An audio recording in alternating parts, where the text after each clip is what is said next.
It's okay to feel emotions, but never be fucking emotional. It's okay to feel emotions. Walang problema, like I said, di ba? Pero kung niruruled ka na ng emotions mo, doon ka na nagiging mali. Doon ka na nagiging irrational. Hey, what's up guys? Suplado Moto here mga ropa. Matraffic na umaga sa ating lahat. Ito po ang inyong lingkod mga ropa sa Suplado Moto. Okay mga ropa, meron nag sa atin, may nag-mention sa atin dito sa post na to. 21 anyos na lalaki patay sa bugbog ng dating kalibin partner ng kanyang girlfriend.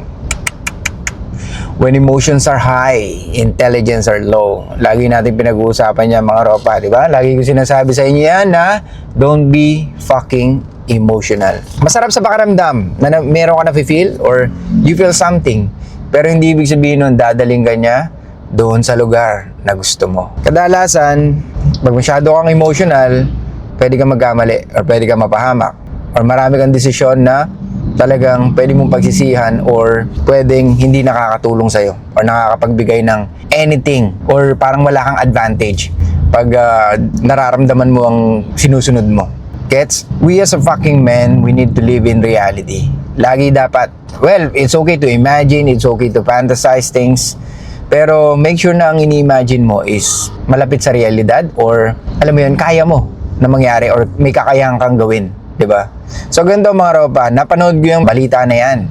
Actually, kagabi, pagkatapos ng natin, ng live natin, napanood ko yan.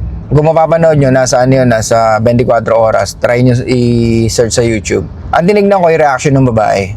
Kung talagang nagdadalamhati ba siya or masakit ba talaga sa kanya. Nandun yung pang-aawat niya eh. Napanood ko yung sa CCTV na kuha eh. Nandun yung pang-aawat ng babae pero it's not enough. At yung lalaki naman, hindi gano'n nakalaban. Kasi nga, he's still young, man. Di ba? 21 years old. Tapos, yun nga, ginawa niya yung babaeng may anak na. At meron palang boyfriend na hindi pa rin makamove on. So, ganito yung sinasabi ko sa inyo. Talo lahat dito. Talo lahat. Yung babae, talo. Yung namatay, talo. Yung nakapatay, talo. Di ba? Saan ang galing? Saan nag-start? Sa emotions. Di ba? So, mga ropa, ganito. Pag ang babae, iniwan na kayo, may rason eh. Di ba?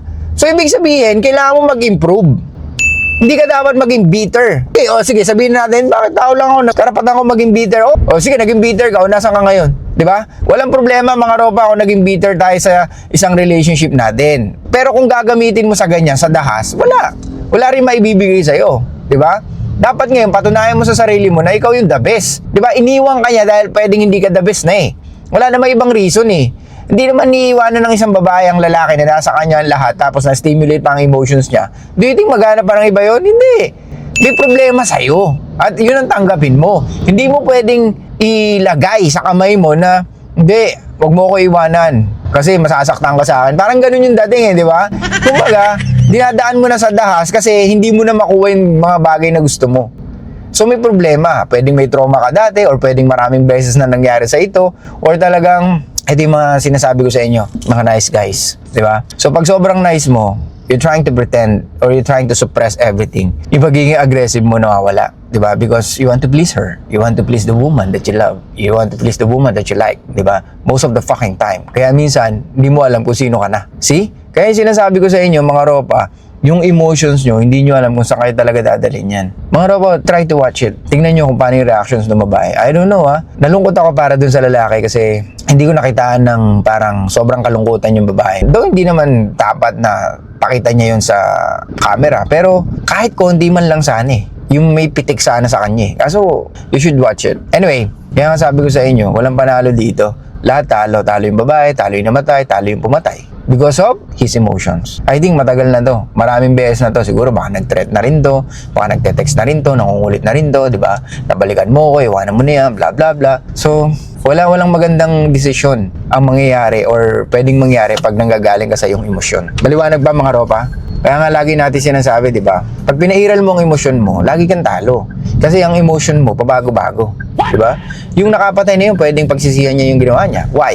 Nagano siya eh. Nanggaling siya sa emotions niya. Hindi naman siya nanggaling sa logical thinking niya eh. Kung nanggaling siya sa pagiging practical niya or sa pagiging rational niya, hindi niya magagawa yun kasi unang-una maisip niya, wala namang kinalaman yung yung kalibin partner nung ex-wife ko eh. Ayaw na niya talaga sa akin eh kasi may mali ako. Pwedeng may kasalanan talaga ako. Pwedeng hindi ko naibigay yung the best ko. Kaya iniwanan niya ako. Pero pumasok ba sa isip niya yun? Hindi. Ang pumasok sa isip niya is, ayoko mawala ka. Gusto ko sa akin ka lang kasi may anak tayo. O ano nangyari? What's the cost of being emotional? Ito yung mga sinasabi ko sa inyo, mga ropa. Kaya tigilan niyo yung pagiging emotional niyo. Kasi wala talaga may dudulot na maganda yan. Okay?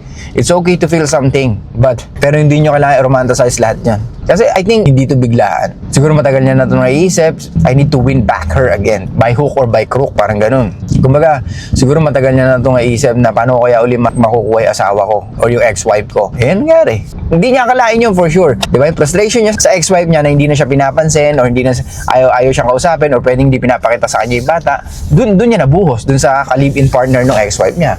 Which is maling-mali, di ba? Kasi hindi mo pwedeng saktan yung ex-wife mo kasi babae yun eh. Kasi kahit pa paano, nag-iisip ka pa rin. Kasi pag nasaktan mo yun, mas hindi ka tanggap-tanggap. In society's rule, hindi ka tanggap-tanggap yun na nanakit ka ng babae. Di ba? Kaya ang ginawa niya, sinaktan niya yung ka-live-in partner nung ex-wife niya, which is maling-mali din naman. Kung wala naman ako kinalaman sa relationship niyo eh. Di ba? Nakalala ko yung asawa mo, naging kami, and 2 years na rin pala kayo hiwalay, so what's the fucking problem?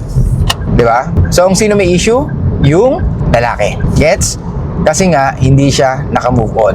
May mga nagko-comment sa atin sa comment section, tangina, ilang years na, di pa rin ako makamove on. Kumbaga, marami na ako nakadate, di pa rin ako makamove on. Siya pa rin talaga. Invested eh. Kumbaga, nandun ka sa emotions na hindi mo mapigilan eh. Gets nyo? Kasi talagang ka na eh. You are ruled na by your emotions. It's okay to feel emotions. Walang problema, like I said, di ba? Pero kung niruruled ka na ng emotions mo, doon ka na nagiging mali. Doon ka na nagiging irrational. Doon na pumapasok yung pagiging illogical ng isang lalaki. Gets? At given sa ating mga lalaki na logical tayo mag-isip. Pero kung nagpapakilo sa'yo, emotions mo, walang mangyayari sa buhay mo. Di ba? It's not always about your feelings. Kasi ang tanging mangyayari dyan or pwedeng mapil mo dyan na you deserve more. Kahit na wala kang ginagawa. Ang pangit ng ganyan thinking, mga ropa. Gets nyo? Kaya mga ropa, ulitin ko, huwag tayo maging emotional kasi walang mangyayari sa atin. Ang pangit yung pwedeng mangyari sa atin. Kasi nga pag masyado kang emotional, hindi mo nakikita yung realidad ng nangyayari sa kapaligiran mo, lalo na sa sarili mo. Nandiyan yung painom-inom ka, papatato mo yung pangalan niya, di ba? O tapos pag nag-break, papabura. Kasi nga, you are driven by your emotions. Which is normal naman sa atin yun. Sabi nga ni Tony Robbins, 80% ng ginagawa natin everyday are base sa natin, subconscious mind, which is still emotions, di ba? Kumbaga, na siya, matik na siya, naka-autopilot na tayo, di ba? Kung paano tayo masaktan, paano tayo maging masaya. So kung yung naging pattern mo is pag bitter ka, ganyan yung ginagawa mo, parang gusto mong manakit or parang galit ka sa mundo, then alam mo na pwedeng meron kang magawang masama or pwedeng magkamali ka sa magiging decision mo. Ayan na nga, nangyari na nga. Kaya mga ropa, wag kayong padadaig sa emotions nyo. Kasi okay naman yan eh. Yung emotions natin, pa rin natin yan, kakampi pa rin natin yan. Pero gamitin mo sa tamang paraan, hindi yung sa nire-romanticize mo yung pain. Kasi maling-mali. Okay? So, anong takeaway natin dito? Bilang lalaki, walang puwang yung pagiging emotional mo. It's okay to feel emotions, but never be fucking emotional. Okay? So, yun lang guys. Thank you so much. I'll see you guys next time. Show love, peace out, and be fucking mysterious mga ropa. Stop recording.